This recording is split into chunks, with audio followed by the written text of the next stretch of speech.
class. All right, it's 8:22, and every week we check in with Dr. Bradley Freeman, professor of surgery at Washington University. Dr. Bradley Freeman, let me hit the button here. Good morning this morning, doctor. Thanks for joining us. Good morning, McGraw. Good morning, Kelly. Hi, doctor. Earlier today, we had a conversation with John Payne, Show Me Cannabis, who testified in Jefferson City about a bill legalizing marijuana, and he talked about legal marijuana, and we know that's going on in Colorado. Lots of people talk about medical marijuana. Doctor, as a professor of surgery at Washington University, do you have a thought on medical marijuana? Well, I'm going to talk about more recreational marijuana, and I'm going to come at it from the perspective of a trauma surgeon, okay. which is kind of my bailiwick. Sure. And I'm the first to say I'm not a public policy expert, and I'm not talking about decriminalization and the kind of disparate effects of sentencing and all that sort of thing. But this is what I see, and I think if you came down to a busy trauma center or emergency department on any night of the week, but particularly the weekends, you'd see the same thing. And that is mind-altering substances contribute substantially to motor vehicle collisions and other types of trauma that we see that endanger both the driver and the public at large. And these mind-altering substances are both legal, such as alcohol, and prescription drugs such as narcotics and that sort of thing, but there are a lot of illegal substances, whether it be marijuana or crack or methamphetamines. And the other thing that is very obvious to people in the field is that there's a tremendous amount of recidivism. So there's repeat drunken drivers that involved in these accidents. Many times these drivers don't even have active licenses. And it appears that the laws that we have on the book aren't actively enforced. So, and suffice it to say, this adds tremendously to the cost of providing care, trauma care and related expenses, and who pays for that is us, whether we're paying for taxes or we're paying through higher insurance premiums.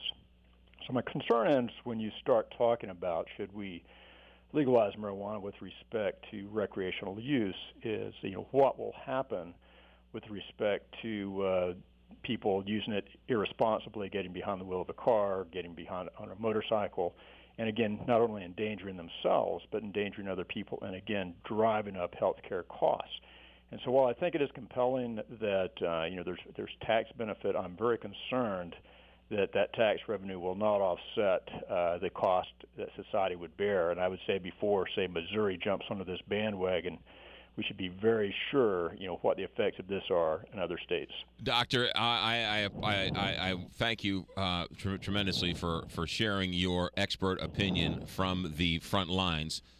So that's one. Let me ask you a question, though. Many of the things you see in an emergency room situation, those people who come in with mind-altering drugs, many of them are using either illegal substances currently or using or abusing legal substances. So they're not using the alcohol in which it was intended or the prescription drugs which it was intended. So all of these problems exist either with illegal and or legal drugs currently. Absolutely. Yeah.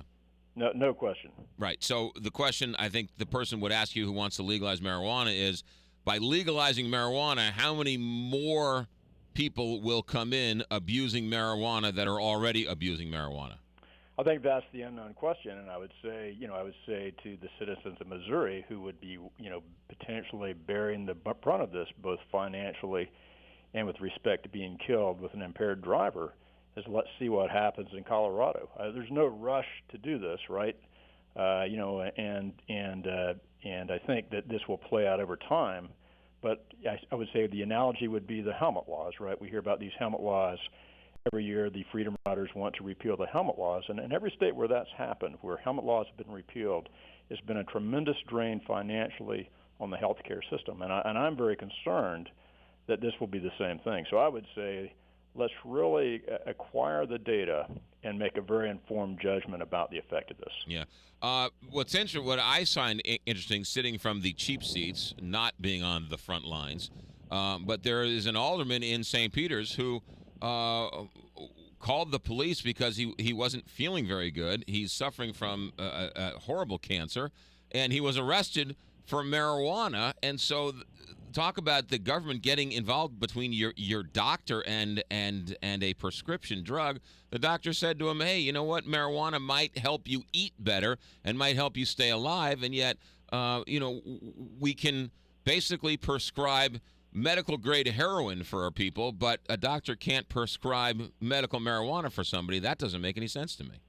Yeah, no, I'm the first to admit that the laws are not particularly rational, and I think the issue about medical marijuana is very different, and I think that's a whole different discussion, and it has to be very controlled, and there's a prescription for it, and I think it should be, as in any potentially potent drug that has unintended consequences, it has to be done very thoughtfully, and I think that's a whole different issue than recreational drug use, and I'm the first also to concede, that our enforcement of all these laws, I think, could be better. But let's face it, our police force is taxed with doing a lot of very dangerous things and very difficult things, and there's only so much manpower to go around, and I think that's part of it. Yeah. One more question for you, Doctor. This is a fascinating conversation.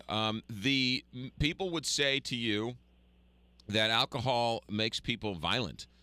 Heroin makes people do crazy things. Illicit drugs make people much more violent. Marijuana, on the other hand, mellows you out. So the question is, on the front lines, how many people do you see being arrested for violent behavior while high on marijuana? Well, I'm not so concerned about the violent behavior. I'm more concerned about them getting behind the wheel of the car. And it might be that marijuana has a very calming effect on the human psyche.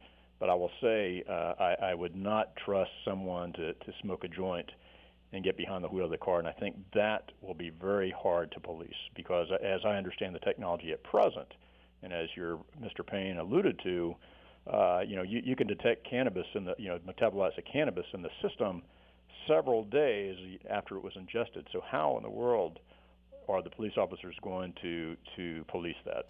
Actually, Martin Kilcoyne and John Carney talked to somebody from Colorado, and actually in Colorado, the police officers have to call somebody to the scene. They have to take blood, and then there's some parts per million, parts per pint or something that they can actually test active THC versus metabolized THC. It was actually kind of interesting. But your point, Doctor, is well taken. It isn't as simple as a breathalyzer or walk and chew gum at the same time to find out if you're drunk or not. But that's right. Yeah, all great points. Dr. Bradley Freeman, professor of surgery at Washington University, thank you for an awesome conversation. Have a good day, sir. Hey, have a great day, guys. You got it. There you go. Dr. Bradley Freeman bringing it here. 8:30 on the Big 550 KT.